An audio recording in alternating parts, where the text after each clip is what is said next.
হাতে টাইম থাকলে আমার বরমশাইয়ের রান্নার ভূত চাপে। এই যেমন একটা রবিবারে মামুনি বাড়িতে ছিল না, তাই তার মনে হয়েছে সে চিকেন বানাবে।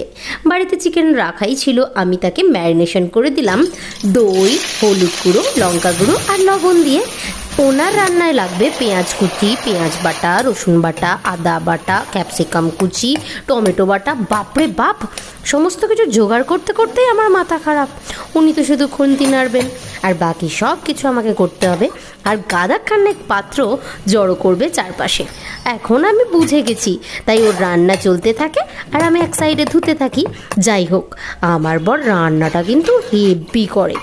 একবার খেলে 2-3 বছর মুখে লেগে থাকবে।